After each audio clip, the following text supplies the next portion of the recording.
Okay. I don't see any sign, but I assume that we are recording. Yes, we are. All right. So, good morning, everyone. Sorry for the slight delay. We had some technical problems. Everything is working right now. So we're happy to welcome you to this new meeting. We have today Professor Ralf Weber with us. I will introduce him briefly so that we don't waste so much time, and we have a lot of time also for discussion after his presentation. So have the pleasure to introduce him. He is a friend, a former colleague, so it is my pleasure to introduce you to Professor Ralf Weber, who is Associate Professor of European Global Studies at the University of Basel in Switzerland. So he has very broad interests that include comparative philosophy, Chinese political philosophy and Confucianism, conceptual and intellectual history, and the history of ideas. Let me first talk a little bit about his curriculum. He has studied political science at the University of St. Gallen and at the Graduate Institute of International and Development Studies in Geneva. He has also studied at the University of Hawaii in Manoa and the University of Beijing. He has earned his PhD in 2007 from the University of St. Gallen, where he has also taught history of political ideas and political theory until 2018. Between 2008 and 2014, he was first a postdoctoral researcher and then an Oberassistent, so a senior researcher and lecturer at the University Research Priority Program Asia and Europe, where we had the pleasure to be colleagues for a few years. And then in 2014, he was appointed assistant professor at the Institute of European Global Studies at the University of Basel, where he is now associate professor since last year, February 2020. He is also the president of the European Association for Chinese Philosophy, and since 2014, he has been co-chair of the section on political theory of the Swiss Political Science Association. He has also been leading several very successful international cooperation programs on, for instance, I'm citing just the three most recent ones, one on post-comparative area studies, one on Neo-Confucianism, and then one on European studies in a global perspective. He has very broad and varied publications.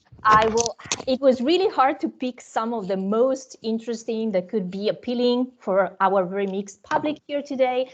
I cherry-picked those that might be more related to the topic of his talk today, but I warmly encourage you to browse his personal page where you have a complete list of all his publications. And I will cite especially the monograph he has published together with Martin Beckstein, Politische Ideengeschichte, Interpretationsansätze in der Praxis, The History of Political Ideas, Approaches of Textual Interpretation in Practice, and to edited volume one together with Professor Raji Steinek of the University of Zurich, Concept of Philosophy in Asia and the Islamic World, which appeared in 2018, and the edited volume Comparative Philosophy Without Borders, together with Arindram Chakrabarti. Articles, I will just cite a few because there's plenty you can choose among. It's published extensively on Duemin, on comparative philosophy, of course. I will cite especially his work on the tertium datur and the tertium comparationis. He has an article, Is it Scripture or Not? Or Moments of Conceptual Tertium Datur, which appeared in 2015 in Contribution to the History of Concepts. And he has a very interesting article, How to Compare, on the methodological state of comparative philosophy in Philosophy Compass, and on comparing ancient Chinese and Greek ethics, the Tertium Comparationis, a tool for analysis and evaluation, in an edited volume by Professor Richard King. I would like to cite more, but I don't want to steal too much time. So I will move on to the topic of his talk today. So the title is An Interdisciplinary Approach to Chinese Philosophy, and he will problematize the role and the disciplinary situation of Chinese philosophy. And we hope to hear from him how he wants to approach it from a more interdisciplinary perspective, as he suggested in his abstract, and possibly propose new solution for Chinese philosophy and people who are engaging with Chinese philosophy to be more acknowledged and recognized also in mainstream philosophy. Ralph, thank you so much for having accepted the invitation, and we are very much looking forward to your presentation and to a very fruitful exchange and discussion afterwards. Thank you. Thank you so much, Lisa. I think that was the longest introduction I've ever had. and I enjoyed it thoroughly, I must say. But being depicted so broad, and you're right in that, I think it can only but approximate nothingness, right? And that worries me. But still, the title is indeed an interdisciplinary approach to Chinese philosophy. And I thought I will not molest you with too many slides. So what I'll try to do is to talk a bit first. Then I do have some slides, and then I want to talk a bit again, because in these online formats, it seems to me that too many slides are killing any sort of conversation. And I also would love to not be too long, although I do love talking, I know. I will try to be short, right? So that I see so many people have participated who I would love to hear on this topic rather than myself. So still, I will start off with actually what Lisa already has mentioned. And my initial concern is the sort of status that Chinese philosophy continues to have within philosophy departments or within philosophy as a broader project.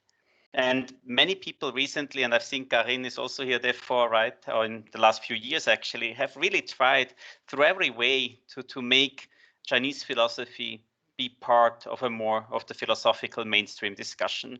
And I would think that Karin will agree with me that success has been limited, right? And many have turned frustrated. And a lot of that frustration then recently has, maybe 2-3 years back, has come out with Brian van Noorden and Jay Garfield. Famous article, opinion piece in the New York Times first, and then a book by Brian van Noorden, which really made the overall point. So if they don't want Chinese philosophy and Indian philosophy and so on, they should just rename themselves as departments of American philosophy or something along those lines. So that's the initial starting point. Now, of course, one could question whether Chinese philosophy has a disciplinary home at all. Right, and trying to have a historic perspective on Chinese philosophy, on doing Chinese philosophy, I think it has been caught somewhere between sinology, understood maybe along history, philology, and literature, right, and then philosophy. But it has always been in between, and often, therefore, falling short according to the standards of each, one would have to say. So even within sinology, Chinese philosophy, I think, has a tougher standing than other more classical approaches that are practiced there. Now, what to do about this? And when I said doing Chinese philosophy, that's a good example of how I immediately would receive criticism from sinologists who say, no, it's not about doing philosophy. It's about researching philosophy. And the two roles should be strictly separated, right? And there we are in this sort of conversation that I think many of us are very used to. And I would love, because it's called Conversations on Chinese Philosophy, I thought that's a conversation I would have to love with many of you, actually, right? So today I will therefore paradoxically perhaps argue for an even more interdisciplinary approach to Chinese philosophy, and particularly, but not only, if one's goal is to find more recognition in mainstream philosophy. That, of course, means that I should say something about interdisciplinarity very briefly. And it's been a notion that I've been worried about for a long time. I work at an institute that calls itself interdisciplinary, and it's something that I want our students actually to have some critical views on. Because interdisciplinarity often has been the sort of cheerleader talk of contemporary science to get funding, right, and to be cutting edge and progressive. And I think nothing of that is actually quite warranted. But interdisciplinarity does serve some functions. Now, first of all, one could, of course, say that Chinese philosophy doesn't need itself to be a discipline, right? That would be one way to think about it. Chinese philosophy is just a discipline in itself, like many other topics have come up. And I think that would be unproductive in many ways. So there is a relation to disciplines, and that should be in the center of our attention. But then my initial thought was sinology and philosophy squeezed in between. Now that thought already presumes that there are disciplines out there with good boundaries around them, right? So you would have sinology, that is a topic. Now, I'm not sure whether we could agree actually already in this round what sinology is, what it is today, what it has been. And surely the same is true with philosophy. Ralph, you muted? I hit the button, yeah. Sorry. So the two disciplines, philosophy and sinology, that I put up in my framing, my talk, right? They're already quite varied. Although we have mainstream probably view on philosophy that is analytic philosophy, especially in Europe, but also outside, continental philosophy also strives and so on. There's a lot of diversity. So therefore, right, it is, I think, a good question to what extent interdisciplinarity should be about disciplines at all. Now, in my own thinking about that, I've come to believe firmly that interdisciplinarity has nothing to do with disciplines, nothing much at least. And not least there where theoretically you can gain something from interdisciplinarity. It has something to do when we answer questions like, so you're working interdisciplinary, what do you do? And then I standardly would say something like, oh yeah, I do political science, I do philosophy and sinology, something like that, or Chinese studies, depending on the subject, right? So you start enumerating disciplines and that should show your interdisciplinarity, which is honestly speaking a quite preposterous way to think about oneself, right? Because what happens in the heads of people is either that you become a super specialist in some material, because you're doing, let's say, the history of the sociology of the philosophy of law or something like that, or you start adding those disciplines on top of each other and you become this Herculean scholar who can move across all these disciplines. And both is equally wrong, I think, right? What I think interdisciplinarity in the end would mean is to cut up reality or construct reality in different ways, right? And there's in disciplines, there's established ways how to do that, even with subdiscipline and subgroups, but there's nothing inherent to that. If you look at the history of disciplines, how they formed, one thing pops to your eyes: contingency. Right? There's power politics coming there, but there's also the contingency of disciplines who orient themselves along the subject matter. So you have computer coming up, and then you've got computer science, or you got an object coming up that now is understood as a subject. And in the 1950s, you've got women's studies, right? So that's a logic how disciplines come about. Economy, a realm is out there that economists say they study. But at the same time, economics today is very much defined by a method, not by the object, right? So you can use an economic approach to study love, for instance, your relationship. Not much to be advised, because it will make you think about your partner in terms of demand and supply, right? But possible. And for an economist, not wrong as such. So already this sort of messiness that the history of disciplines has shows that it is not the theoretical object to use to come up with a theory of interdisciplinarity or any such thing. Therefore, I think talk of disciplines is mistaken.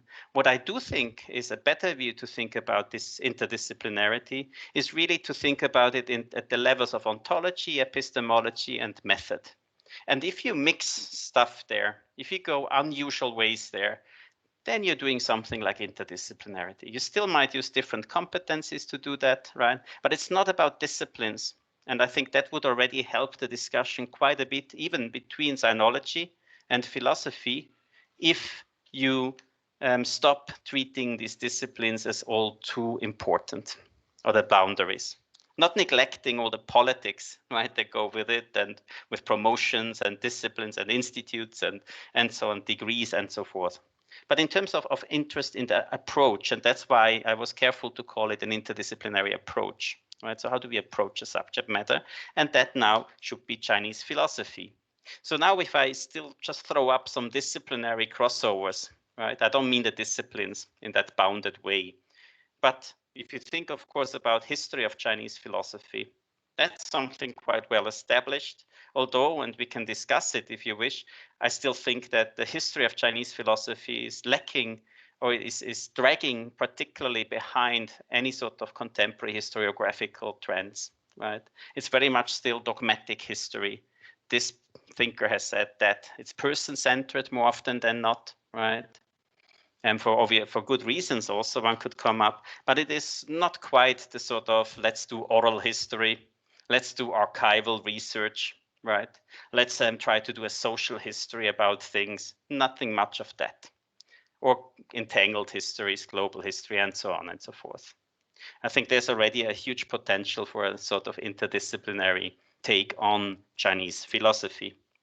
Then something I've been personally interested very much is what I call the politics of Chinese philosophy, which you can but don't have to do with political science methods, right? But one could. And there's a lot that one could talk about the economics of Chinese philosophy. And I would, for instance, just to give an example, think of Arif Dirlik's text on what's something Confucius in the Borderlands, I think it was called. It's many years back, right? Which was an interesting text taking a very different perspective. And he has annoyed many people in the Confucian camp with that. But it took very much an economic approach, him being a sociologist, coming not from the field, so to say, right? But I still think it's one of the most suggestive articles out there and was quite novel at the time, right? So that doesn't mean that there is not much work out there that is exciting and goes into that direction. And I see a lot of these things happening. So my plea is not to say, oh, everything has been done wrongly and now let me tell you how to do it. Nothing like that, right? I don't think that we have exploited that sort of trend yet, right? And we see important work coming along that does those things. Now, what I want to do now is just to pinpoint one direction. It's one that that we do in Basel, and I thought I'd share some slides about that, right? And we try to do a sociological approach, and the object more concretely is not Chinese philosophy, but it's modern Confucianism, 20th century Confucianism. So I will try to put up some slides to explain this, and then I'll come back to talk about what this all might mean. Now, I hope you can see some slides now. Yes. And then I try to do this. Yes. Good. So just to underline this point that there have been a lot of trends, right, that go into the direction that we try to push.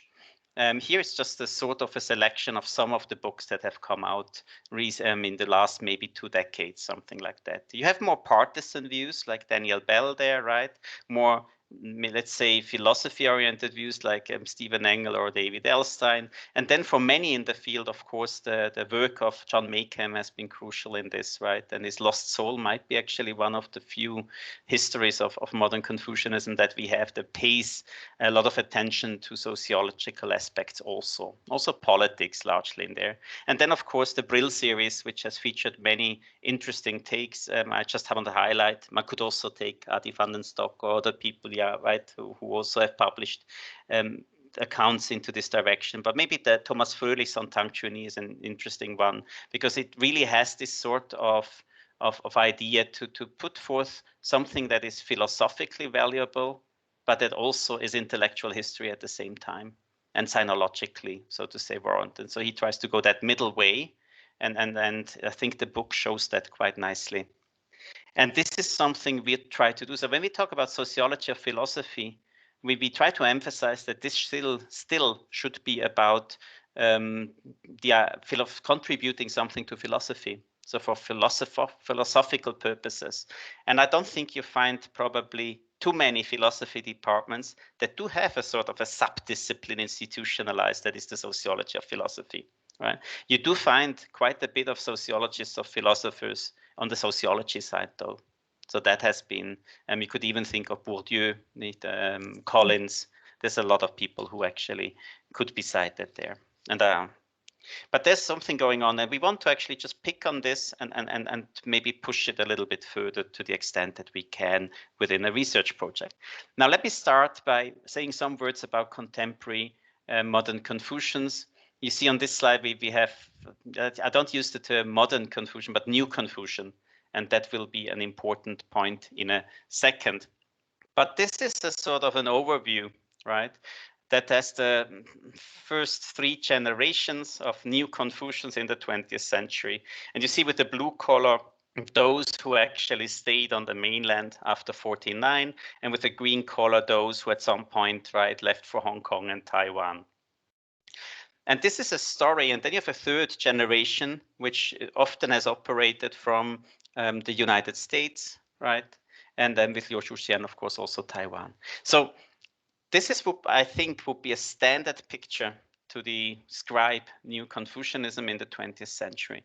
So what we try to do here is not to follow, so to say, the language of the research object, because this vision that you're seeing here, it's largely due to Mao Zedong, for instance, right, who used it extensively, who declared Xiong Shili to be his teacher. And you've got teacher-student relations in here. And we know those stories. And we all talk about the 3 generations. Is there a 4th generation, 5th, and so on and so forth, right? So we follow that. And we think that for a sociological approach, like the one that we want to pursue, it might be wrong to actually take over the language of the research object. So that's why we reverted back to modern Confucianism, although that term, of course, is also used in Chinese quite frequently. But as a sort of a movement, if you want to think about the new Confucians as a 20th century movement, the term that was used was Shinrujia, right? New Confucians. So it also means that we want to throw maybe different perspectives on these people. And I have some examples how we want to do that.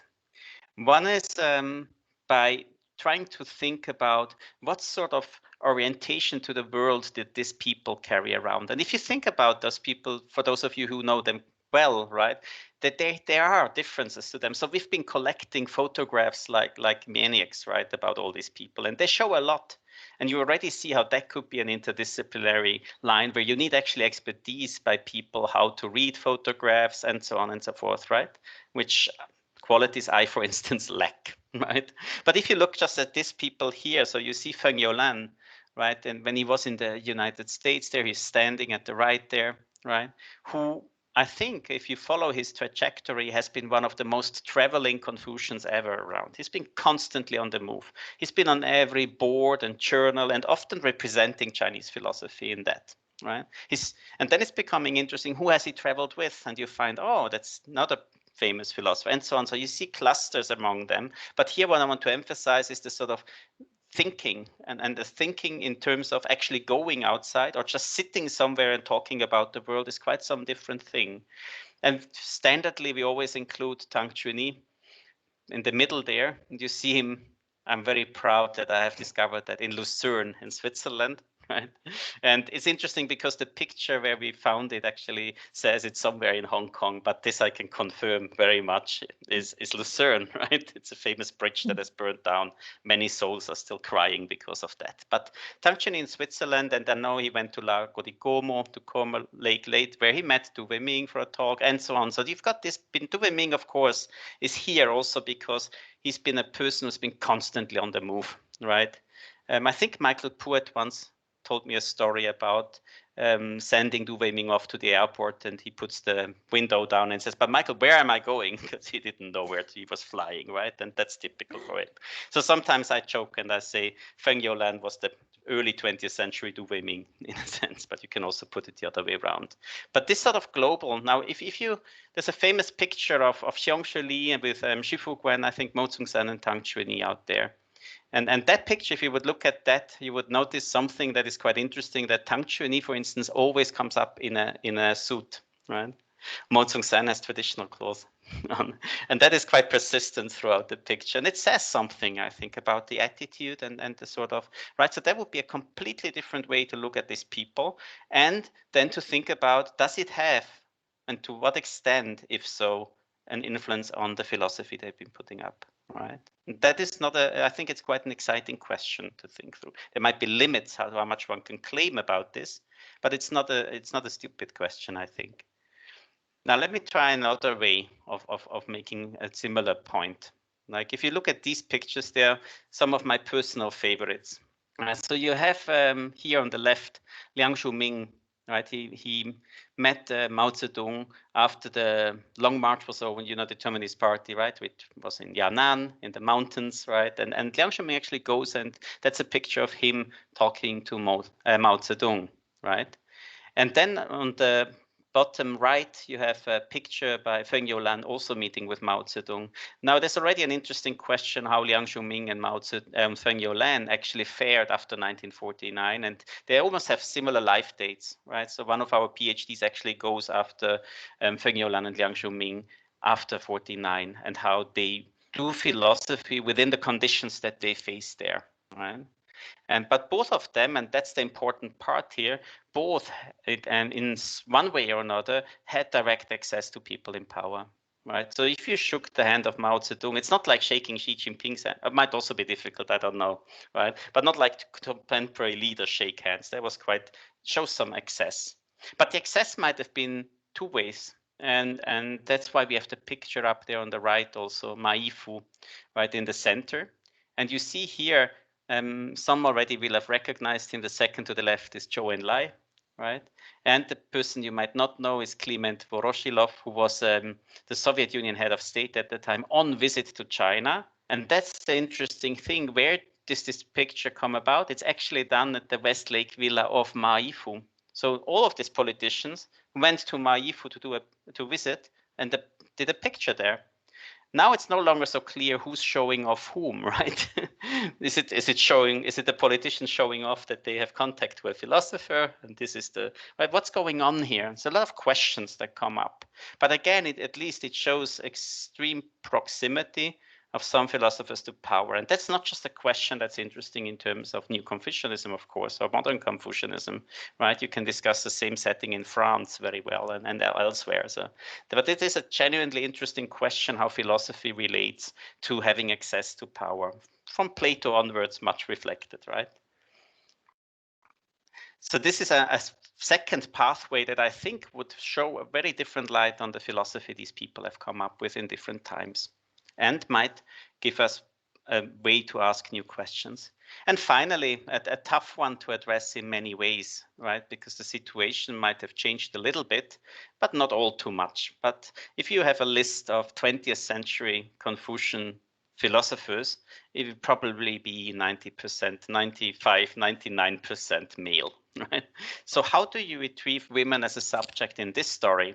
Right, there's many layers you can do. I just had one example here, right? Zhong Po is the daughter of Feng Youlan, actually, who wrote novels, and in some of the novels she writes autobiographically, and you can learn something about Feng Youlan mediated through the literature, of course. And you will need somebody who knows how to study literature, right? In this, so again, there's a different sort of approach, but I think that it would be a very exciting topic to think about the women in modern Confucianism, to the extent that you have modern Confucian women philosophers, and they are out there, right, in Taiwan, for instance, and so on. So you would find people, but also beyond that, right, you have so many exciting stories, and maybe a bit before modern Confucian. But if you think about Kang Youwei, right, who was also one who traveled all the world constantly and had his daughter around with him, who went off to marry, I think, a Danish diplomat, went to the US and was one of the first women to study, I think, at Wesley College or something, right? And convinced Kang Youwei at some points that bound feet might not be such a wonderful idea, right? So there's these interactions that all go on and on and on. So this is our pathways, I would say, to problematize those philosophers, to put a different perspective of them that is very suggestive and gives us a whole set of new questions. Now, when I talk about the sociology of philosophy, what do I mean by this? More theoretically now, right? So I've given you some material just because I thought some pictures would be helpful. But now without pictures, right? Philosophy is still, I think, a discipline that thinks of, that has a standard picture, and that translates in a huge mainstream. So it is either located somewhere at the macro level, right? And there it also has, so to say, lost a lot of its Marxist momentum, right? If you think about how Marxists would engage in philosophy, then you know how the conditions of production actually prefigure what you can possibly think, right? So it's a basis and superstructure thinking, and there's a macro view on things. And on a micro level, you of course have biographies largely, right? And that is closely relating the life of one individual to the philosophical practice and sometimes to the thought. That was a classic life and letters sort of approach to the things. Now the sociology of philosophy cuts in between, right? But before I get there, I just have this quote by Martin Kusch, who is, I'm not sure, but I think in Vienna maybe, who is one of the few people who actually does, or the sociology of philosophy for philosophical purposes. And I'll have a quote by him in a second where he says how he thinks that has an impact on philosophy as such, not just in illuminating the conditions, right, but on the philosophical message itself. So here this quote first, and I think it is quite a posit as a quote on the history of philosophy as it is still much practiced. So central to the standard picture of the history of philosophy, the Anglo-American tradition, are two distinctions. The distinction between systematic philosophy and the history of philosophy, and the difference between philosophical and non-philosophical histories of philosophy. Right. The first one is for me the more important one, because it tells us something about how, you know, when Chinese philosophy is considered as a topic for philosophy, often it is sold almost as a topic that would be more apposite for the history of philosophy than philosophy itself, right? But you also do have exactly that line of discussion within philosophy as such. So there are people who, for a long time, there was an idea in analytic philosophy that you do not need much history of that topic. And so, because it's progressive, it's adding knowledge, right? It's a positivist understanding. More recently, this has changed. And in the last 20 years, you've seen a lot of histories of analytic philosophy coming out, written partly by analytic philosophers themselves, right? But it's a discussion within the discipline of philosophy. And one could actually use that as an entry point and say, but if you nowadays accept history to be as systematically important for philosophy, and there's gradations in that philosophers would argue, then how come that the history of Chinese philosophy is of no interest to you, right? That would be a line of argument here. I already said something about that. Now, if you take a specifically sociology of philosophy approach, what you highlight is actually neither the macro level nor the micro level, but you introduce a mesolevel. And there Bourdieu is very suggestive, right, where you talk about the philosophical field. And that's something that we try to go after by understanding. So if when Tang Chuni was teaching in Hong Kong, the New Asia College, right? What do we actually know about the structures there, about the university politics, about the colleagues, about course curricula, whom he was teaching with, and so on and so forth? That's the meso level of all of this. Which institutions did he partake in? Maybe he was on the board of a journal, right? And so on and so forth. To understand that sort of, not the big macro picture and not the biographical individual picture that we still often highlight, but bring in a very different level here. Now that brings a whole lot of questions with it, and we're still discussing quite a few of them. So the problem then becomes, for instance, when does the philosophical field emerge in China? Now that's a huge discussion, and you can, of course, think about it through Japan and then institutionalization and beginning 20th century, right? But that institutionalization probably goes on in a different way, and there's a lot of literature on these things that one can draw on. But that's a very important work for us to draw on to understand then that meso level and go into the archive and see what is going on at the meso level with individual thinkers or networks, right? It doesn't have to be individual thinkers. Often we're also interested in networks, alliances, for instance, who got along with whom, who wrote, because there's also some nice stories about who didn't get along with whom and so on, right? And then, of course, a big question is the field autonomous? Because that's what Bourdieu and others sometimes suggest, right? There's an autonomous logic to the philosophical field. And we're not quite sure to what extent that can be claimed. And we just had an exciting workshop with Matthew Chu from Hong Kong about exactly that question a bit back. And then also discussing, can we use Bourdieu and Collins and others to study, so to say, philosophy in these contexts, or is there some sort of concern that we should have that this might be a wrong idea? Now, in the interest of time, I'll skip through a bit of this. also maybe just quickly the point why Martin Kusch thinks that this is philosophically interesting to do. And he really draws here a lot on the conditions of possibility of a discipline and the importance that that has, right? That raises a lot of issues about genealogies of Chinese philosophy, for instance, right? But it also really brings in, I think, the point that understanding a topic like philosophy, especially if these disciplines and subjects of epistemic formation are so contingent, right, requires active thinking at the meta level also. And that's what he's pushing for, and we draw a lot of inspiration from him. Now, I will, if I understand how to do that, try to bring you all back. Stop sharing, yeah. If you're still here, right. Yes. It's good to see faces. It's good to see. So now let me just try to draw it to a close, and then we can have a discussion, right? Because what I've tried to do, and especially is, doesn't that sound all very relativizing of philosophy, right? How would you make an argument in all of this? Isn't it all putting it into perspective? And that's one way of thinking about this. But I would exactly go the other way, because if we take a moment and think about systematic philosophy, what are the goals of that, right?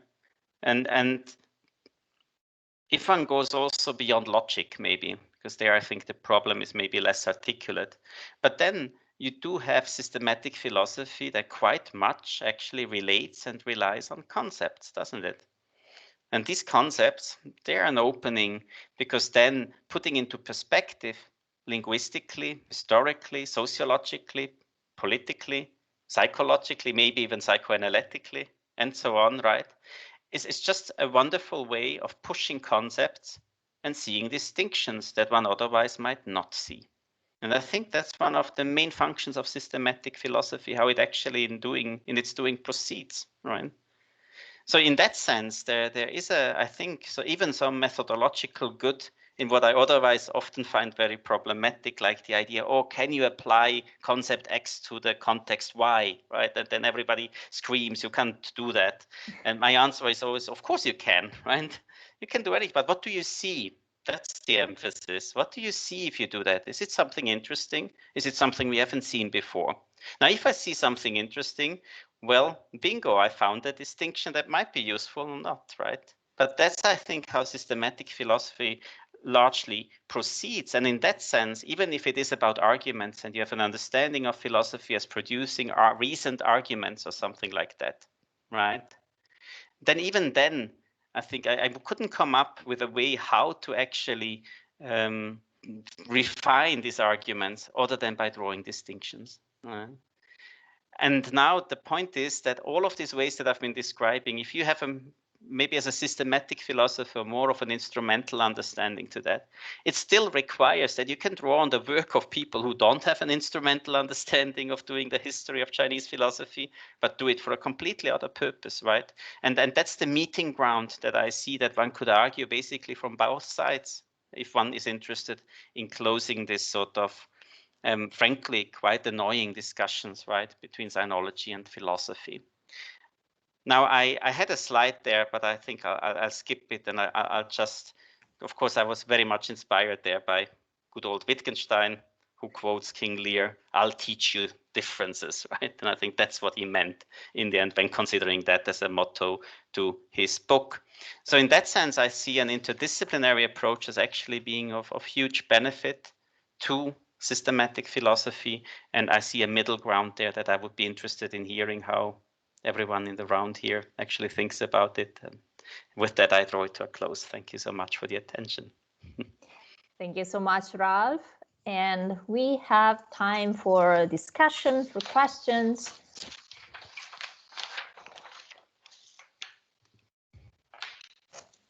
While we wait for people to come up with questions, I would like to say that I very much like the approaches you're proposing. I absolutely agree that being interdisciplinary is much more, and it's something different from just adding up one discipline to the other or juxtaposing one approach to the other. So that it's actually about transcending disciplinary boundaries and doing something different, something that goes one step further, something that is supposed to bring together different approaches, but the goal is synthesizing the approaches so that you actually gain something new, some new perspective. Otherwise, we're just doing things from different perspective and putting them, juxtaposing them, but that's not how integrated the different approaches should be. And this I experienced myself when we were working at the interdisciplinary cluster in Zurich. It's not so easy to do. It actually requires an enormous amount of effort, but also mental flexibility on both sides of the discipline. And it goes beyond just being competent in both disciplines. It's something more, and it's something that not everybody is ready to do, because even people who are competent in more than one discipline, they sometimes they just work as these were two almost different boxes, and they're there together, but they are not exchanging any. There's no exchange between the two. It's actually going beyond the restrictive areas of the approaches and building something completely new that doesn't necessarily have always to be structured the same way. And it's very much, I see interdisciplinarity much more as a process or a flow that goes and adapts contingently to the situation that one is discussing. So I really like this point that you made. I also confirmed that Kush is in Vienna right now, if someone wants to look it up. That's also one point. And I don't want to take up too much space. So if someone wants to make any comments or has any questions for Ralph. I'm looking at, I don't know if,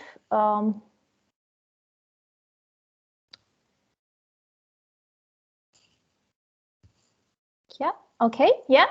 I see Alice Simeonato. Please, you can unmute yourself. Hi, everybody. Do you hear me well? Yes, yes. Hi, Ralph. Very nice to see you again. I have both a comment and a question. I'm not sure how to differentiate them. So I was thinking about this interdisciplinary approach in the context of intercultural philosophy or comparative philosophy. And first of all, I would like to ask you, how do you envision this to be applied in the context of a comparison across cultures? So beyond the context of New Confucianism and in the case of, East-West comparisons. But on that, I have a comment, which it seems to me that your approach might help in moving beyond this dichotomy of East and West, which I think is quite becoming a problem in intercultural philosophy. It's a discourse that was born. There are two political entities. I see them as political entities and political constructions, East and West. They were helpful in the first, the newborn days of the discipline as an academic discipline. But it seems to me that now in perpetuating the East and West discourse, we are missing out the context, the importance of the context in the production of philosophical thinking. And so it seems to me that this approach might take us back to focusing on the importance of the context, differentiated as, specific historical and philosophical instances that go beyond East and West and are way more differentiated. So I find it very interesting. Thanks for that. Yeah, thank you so much, Alice. Also, just one thing I forgot to say, which I was talking about we the whole time, and I should actually acknowledge, right, that this project that I'm talking about is with Philippe Major and Imfong Chen and Milan Mathiesen, because I don't want the majestic me that I'm doing all of that, right? They're much better than me, right? They're doing that. But to take up your question, Alice, yeah, I think in the sort of comparative philosophy intercultural realm, right? I see even possibilities exploding in terms of interdisciplinary approaches, right? And also immediately I was thinking when you said that, and overcoming East-West, right, which was actually a goal set out early on. So in the very first issues of Philosophy East and West, if you read the statement by John Dewey there, right, he has some notion in there as one, we will go beyond that, then we might be somewhere, right? That might be the goal, right, in a sense. And I think, yes, that's very much, I would be with him on that one. And of course, in that big picture, right, if one goes so big, then Orientalism comes in as a huge discussion that has still not that much found its way into discussions of Chinese philosophy as it can. There's something going on, right? There are people who think about it this way, but also, you know, post-colonialism, decolonialism, all this sort of really critical views that still operate often, especially in the decolonial part, with a sort of north and south that is also highly problematic, maybe, right? But they're trying to talk about that. But also, on another hand, post-authoritarianism, global capitalism. There's so many levels of discussion that you could actually draw in to understand what is the place of Chinese. Why are we talking about Chinese philosophy from a global perspective? What conditions in the world pertain that has had become a label, right? And if you're looking at the history of comparative philosophy, that's quite an interesting movement, right? From 19th century, so to say, a European look outside, right? But then not thinking the other positionality. And I, for instance, have good reason to believe that the label comparative philosophy as a discipline, right, was born in India as a reaction to colonialism rather than in the philologists sitting there. So there's all sorts of those things, right? And then you have this whole, after the Second World War, huge push in Hawaii. Why? Which set a war, and many people at that point then thought, oh, we need peace, and one thing is talk to each other. So what are the conditions then today for this? What is that sort of macro political view why we come to think that label has any sort of use, right? And that depends very much whether you're sitting at Beida these days and have to talk about Chinese philosophy, or whether you can sit in Naples and talk about, right, Chinese philosophy. So this sort of discussions, I think there's so much space to fill there. That I think would be exciting, and it helps qualifying, at least qualifying the philosophical texts and projects that people are pursuing. If not, then that's what I'm trying to be interested in, right? Actually shaping that message in a philosophically important way, not just contextualizing it, but shaping it so we understand it differently, or at least it creates a distinction. That's good enough for me, right? Thank you. More questions or comments? Chiara? You're muted. Stephen Angle. Okay.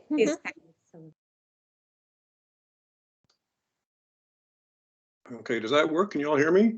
Yes. Okay, fantastic. Hey, Ralph, great to see you. Thanks to the organizers. And this is really fascinating and wonderful to see what y'all are doing over there on the other side of the Atlantic. I wanted to connect this back up a little bit to that distinction you made towards the beginning between doing and researching.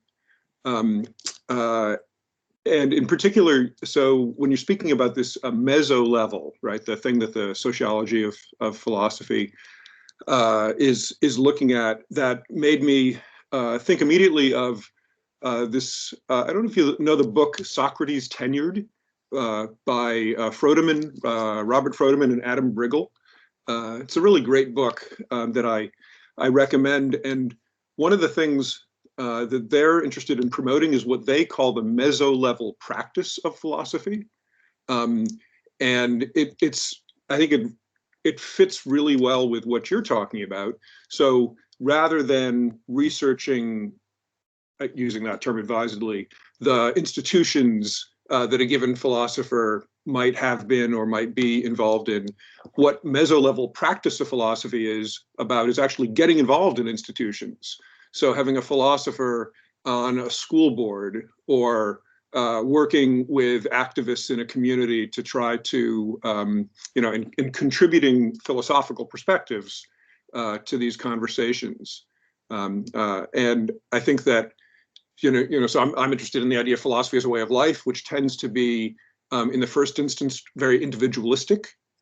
But this meso-level practice is sort of essentially a social practice. And so I think it's really insightful. It's something that we philosophers should do. The title of the book, Socrates Tenured, the idea is meant to be, if Socrates had tenure, then they couldn't have killed him. Something like that, right? So the idea is that the institutions of disciplinary professional philosophy actually have value, but we don't deploy them in all the ways that we should. So anyways, I think it really would connect up very nicely with the project that you're doing. And I guess insofar as there's a question here, it's if you could maybe elaborate more on the ties between what you're doing, which sounds primarily on the sort of research about end, and the doing of approach. Thanks. Thank you so much, Stephen. So good. It must be early in the morning or what? It's not that bad. But it's not that bad. It's not that bad. Okay, good. Anyhow, but I appreciate it very much. All the others in the series are in the middle of the night for me, but this one's a reasonable time. I had a talk this morning, 5 o'clock for Hong Kong, and it was anyhow. But that it's very. I didn't know the book, I must admit, and it's great to learn about it, and I think that might be really something helpful for us. And among us, Philippe Major has a project where he actually thinks quite a bit about the practice of writing philosophy as a construction of social spaces and so on, and social community, right? So that is, I think, one that comes to mind that is quite close. And when you said the philosopher on the school board, and so it's exactly those things that I think are making this sort of philosophical or this sort of approach very exciting, because we haven't quite asked these questions about Mao Zedong and Tang Chunyi and those people, right? So much. We always have tried to find out, is he as good as Immanuel Kant or something like that initially? And then we had I think, wasn't it his statement on the deathbed?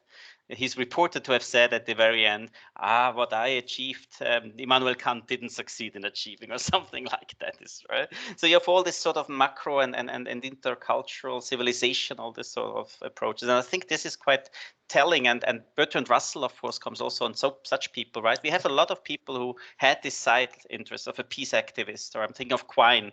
Isn't he the one who wrote a book on tarot cards or something also, right?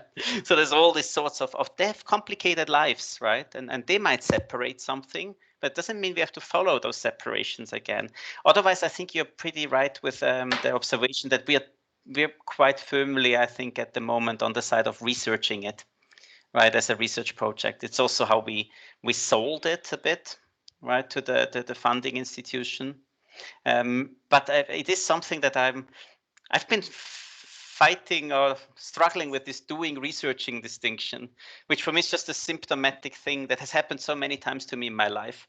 That people, when I said, so I'm doing philosophy, what are you doing at university then? So can't you do that at home, right? I had a philologist telling me that once, right? And once actually I was with Marindam Chakrabarti in an evening when one philologist very rudely told us exactly that. And I remember his reaction, which I thought was a classic. He said, but don't you think when Immanuel Kant was researching philosophy, he was doing philosophy, right? And he went through a long, long list of people to me. So aren't we always doing both in a sense? Can you really separate that if you're interested in philosophy? Now, of course, I'm also a big fan of analytical distinction. So I see some value in the distinction, but I wouldn't want to make it so absolute, right? As to be almost a tool of disciplines then to defend themselves and go at each other. That's just, I think, the frustrating part that many of us know about, right? And this becomes an exclusionary practice. And that, I think, it's not helpful in that sense. But thank you so much for that book. That really sounds great for us. Okay, now we have Karine first and then Federico. Hi, Karine. Hello, everybody. Hi, Ralph. You may have noticed that I was here in the beginning with a baby, carrying a baby, but then, we are looking after our 2 grandchildren. And so I missed part of your talk.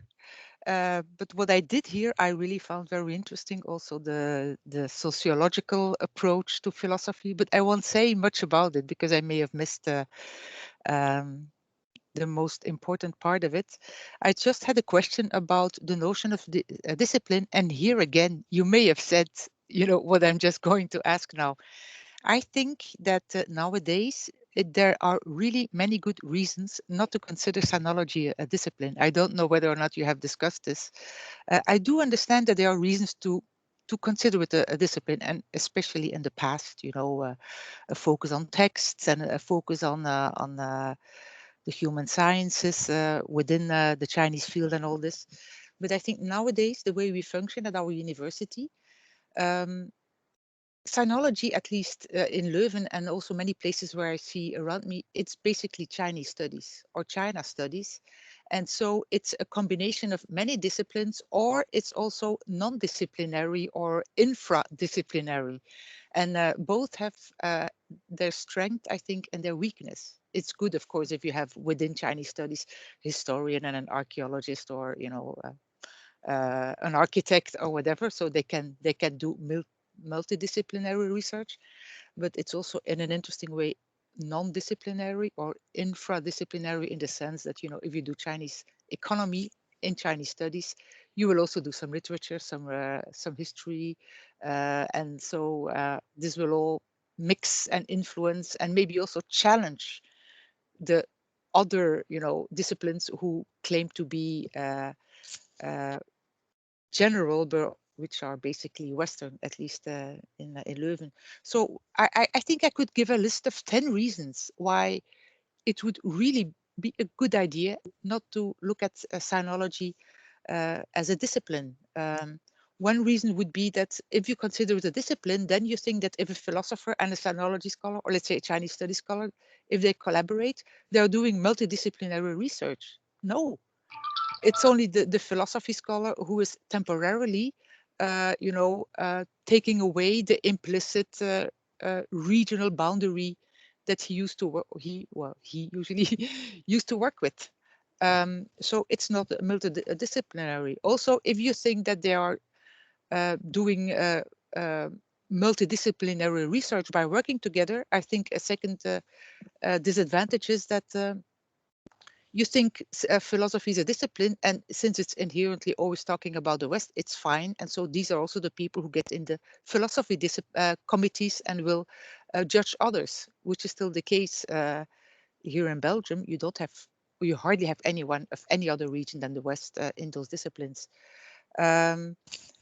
Also, if then within Chinese studies, you have somebody doing architecture and someone else doing religion, collaborating, they are not doing multidisciplinary research. While if they would do this on the West, then they would be doing multidisciplinary research because they're from different disciplines. And so there are many reasons, I think, why it would be a good idea, at least nowadays, to consider, let's not say sinology, but Chinese studies, not a discipline. Let's say sociological reasons. Thank you so much, Karin. Yeah, I think you're right that actually I had it on my paper here, but I didn't say that sentence about the question whether maybe disciplines are inherently interdisciplinary already. And I had recently an exchange with a sociologist who was then telling me, but you know, we're so interdisciplinary already as a discipline, right? We think of ourselves as interdisciplinary and so on. You can even go that way. But what it would have been a further way to making one of my main points is that disciplines are so contingent as not to be theoretical objects. So that it's really nothing inherent in discipline why they should be the way they are. And if you look at them historically, they've come and gone, right? They've changed completely. What was political economy in the early 19th century, right? And what is it today? It's hard to discover the commonality in a sense. So they're constant. They're really not, I find, the objects that we can use much for theoretical arguments when it is about science. There are sociological realities at our university, in our funding committees, right, and so on. So maybe we should talk about both multidisciplinarity and multi-regionality and make both explicit. And I think it has, but you know, I agree with that. But I think that the insight into the contingency of disciplines, right? If we would start teaching our students in political science, just the first course on the history of political science, right, that would help so much. On the history of economics, right? I studied economics at some point, and in the last year we had something that was called Dogmengeschichte, the history of dogma. And finally I realized, oh, all of that also exists. For 4 years, I hadn't learned anything about it. I didn't understand in which little niche I was thinking in the end, right? So the contingency is very important. That has real, I think, impact on how we organize universities, because that's the other side of it, right? We can think of sinology as not a discipline, but you tick a box with the funding application and it makes a difference, right? But because you don't have we don't have a committee. I mean, you cannot apply for funding in anything like sinology, nor Japanology, nor Arabic studies. We have to apply with philosophy or history or sociology. So no, we cannot tick a box. I see. We So you tick a can box. say it's all you can say it's all very contingent, Yeah. but it is a sociological reality which does not change easily. I even would underline that, right? But the theoretical insight has direct implications on how we should organize universities. And there my plea would be to what I call deflating expectations. I think we should stop having the discussion of disciplinarity versus interdisciplinarity, which still dominates a lot of universities these days, right? And then I think one needs to create, how to say, in institutions at university that are particularly there for the sort of mixing that I was talking about, for going beyond disciplinary borders, because disciplines by themselves are conservative for good reasons sociologically, right? If you have something that gives you a post, you will start defending it. When I got my professorship with European Global Studies, right, and now I'm defending that label, right? Honestly, when I saw the advertisement in the newspaper, I thought, what is this, right? But now that I have the post, I start defending it. And that's how disciplines, I think, are in many ways conservative. So you would defend this now as a discipline? What you're doing? Really? Okay. If need be, I'll be happy to do anything. We confer degrees. In that sense, it's a discipline, right? If that is a criteria for a discipline. It depends a bit on how you want to frame a discipline, but we give out doctorates and I don't know what in that. So it goes quickly, and we have, if you look at interdisciplinary, there's many disciplines which were born interdisciplinarily, but then they got their own journals and now they're considered a discipline. So even sociologically, what we call a discipline and what not changes quite a bit, right? Some is successful, some not. We have a problem with having disciplines die. But then if it has budgetary reasons, we let them die very quickly if they're about small and only one professor defending it and so on, right? So there's a whole lot of this sort of politics around it. And in that sense, I think that Chinese philosophy would gain as an interest if that is label is something one wants to rally behind. And there's all sorts of discussions whether that's a good or bad idea, right? But if one wants to rally behind that, it's, I think, a perfect, it should be everywhere, right? It should be in disciplines. It can be, right? As a specialization, I see no problem, even in an economics department, to be thinking very visionary, right? Because we need to find a way how to relate the disciplines and give that contingency and institutional expression. I think that's good for knowledge production in the end, right? But one runs up against wall trying, of course, right? Trying to do because of the conservative element. So there's very much that sociological dimension that you highlighted, of course, about disciplines, right? But I do find that if we teach our students and ourselves, right, and our colleagues more about the contingency of discipline, it just evaporates as a sort of argument the way it functions today, right? Because okay, thank you. You're welcome. Federico? Yes. Thank you, Ralph, for this talk full of suggestions and invitations to reflection. And I just have two quick observations. One is following up what Karine Defort has just said about this idea of sinology that should not be a discipline. I agree, and I would like to add that this depends, of course, also of a legacy of Orientalism, right? We all know that we are somehow forced to consider ourselves as being in a regional discipline because it is exotic.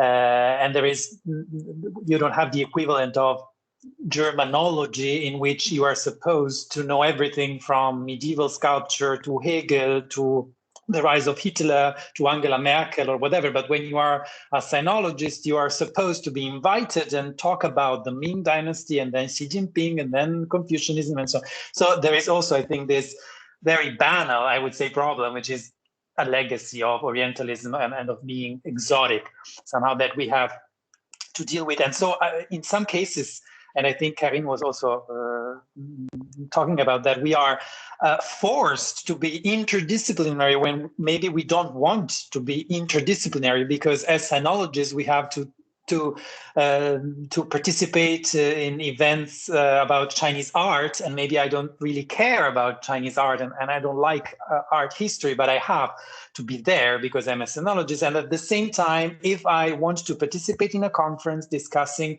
political science or political systems, then I have to fight my way through the application process, because maybe the structure of the panels or the topics included in the call for papers, they are all related to Western political theories, Western periodizations, and so on.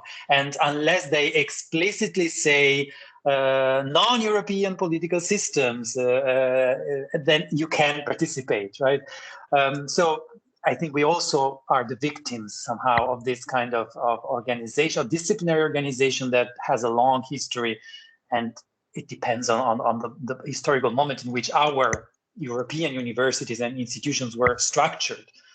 And as you said, right, it's a long legacy when these disciplines were created and they are still alive. And the second observation was about the mesolevel.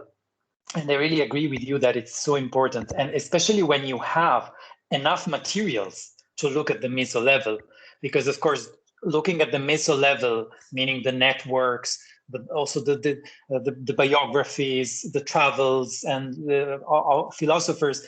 When you talk about Han Fei, it's basically impossible, right? You don't have enough materials. But when you look at modern contemporary philosophers, then I think that mesolevel is absolutely necessary.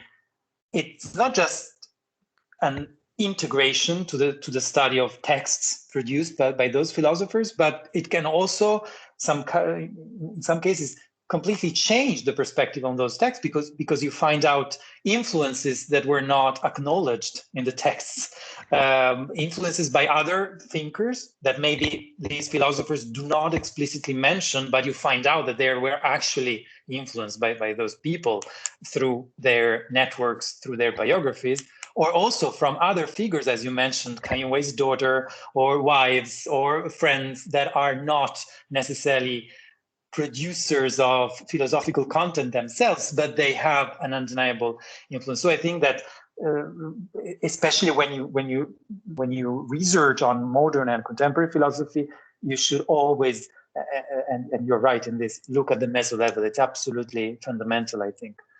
But unfortunately, not everybody can look at it, because you need to have the materials, right, to do so. Wonderful talk. No, thank you so much, Federico. Yeah, I want to take up two things, I think. One is the sort of legacy of Orientalism, right? Which I think, if I understood you correctly, it is of course still very much alive, right? And that's one of the examples when I said before in answer to Karin, right, whether the Chinese philosophy should be a label that one wants to rally behind or not, then it has of course also proliferated in a sense that it's not my term, but it's actually Carl Schmitt. But anyhow, also George Agamben has also used it, so I might feel free to use it then. But of an inclusionary exclusion, right? So we have all this famous philosophy conference, the American Philosophical Association, and then you do have the panel on Chinese philosophy. And that's a great success in some way, but it also can let you down a little bit, because you will have not the audience of the logicians around when you have a talk on Chinese logic or so on, right? Or there's this disconnect. So there's this, I think the idea of inclusionary exclusion, it's politically so accommodating just to say included, look how diverse we are, but nothing happens because you put up a different panel for it, right? And it's a way that we see often, and that of course is by the labeling itself a bit also suggested. So it's very ambivalent how to do these things. how to make yourself known and not be excluded by the label that you've used to make yourself known, that it suggests difference, right, and so on. So that's the one thing. So I think in that sense, Orientalism is very well alive in the sociological aspects that Karin was also alluding to as the sort of politics of disciplines, right, and when they came to have they're forced, a more global view is forced on many of these disciplines these days, and it's not a mutual love, right, and that's one way of accommodating that lack of mutual love. Is just, okay, let's have them have their panel, right, so who can then say something. So it's very, so these labels matter in that sense, so one shouldn't take it lightly in that sense also. And the second thing, I think it's true about the lack of material, or how important it is to have material, the more material, the more one can do, right? I think some of the sort of intellectual history approaches that we have that are out there could easily be transferred to intellectual history concerning Chinese philosophy or Chinese thought, if one wishes, and we're still a bit reluctant in doing that, right? I think of what's his name? Maybe it's Martin Musloff or something like that. This sort of very different ways to look at intellectual history. And we haven't even translated Foucault into that or anything, right? It doesn't have to be all Europeans, by the way, right? Can be anything. It's just what comes to my mind now. But I think we are still quite uninnovative in that sense, right? And that, but then maybe you will be in a better position actually to judge the nice of what am I saying. The one thing that I want to say, where I have something to say about, is the material, and that's why we're very much interested even in pursuing a digital humanities approach to modern Confucianism. So when I talked about collecting pictures, right, we're collecting all sorts of things, and actually have now engaged a company that helps us do stuff with this data that we are collecting, right? And that, of course, is only possible because there's so much material around in our case. But that's 20th century.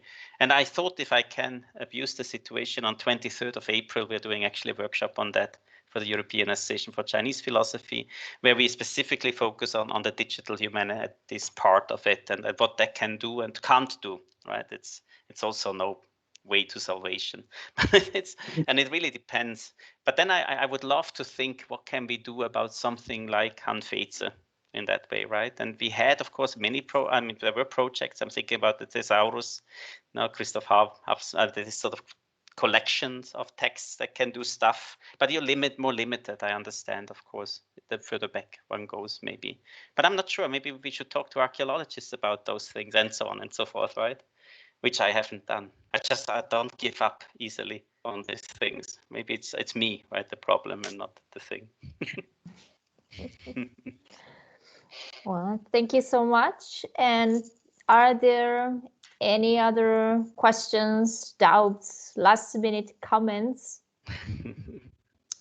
If not, we can wrap it up here. And I would like to thank Ralph once again. And Chiara Ghidini will also introduce our next lecture for anyone who is interested to join. Chiara? Yes. I also would like to say that I think that at least, I've been reading about rethinking sinology. I think Fabio Lanza also has been doing things in this sense. But as somebody, a cultural historian who works a lot on Japan, I have double the problem. At least you have sinology, we have yamatology or technology. So if we, for the so-called the nostalgics, we are yamatologists. Whereas those, who are post-Orientalist, we are Japanologists. But I just can't be a cultural historian, because if I focus on Japan, well, then I have to be either a Yamatologist or a Japanologist.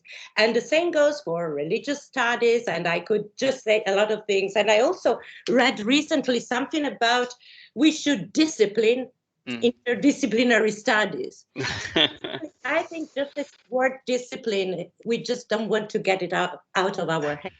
So either you use it as a verb, or you use it as a noun, or you use it as an adjective, but you've got to use it, So it was very interesting for me, because I've been really dealing a lot with also with the limits of area studies. I remember once Ian Reader, the anthropologist, Japanologist, who said, well, we first learn the language, we'll learn how to read the text, and then we'll learn how to do field work, and we'll learn the anthropological method. So it takes more time. So we start from a philological background, and well, but you know, things are possibly changing. So really, thank you very much for, you know, pointing all these things, and also making economic reasons, you know, or reasons that have nothing to do with the subject itself, but all that surrounds it.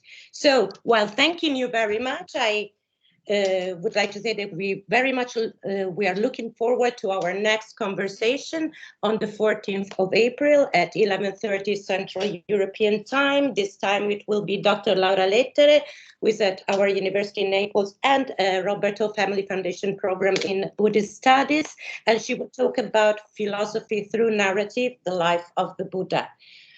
So we very much look forward to it. Thank you again. Thank you very much. Thank you, Chiara.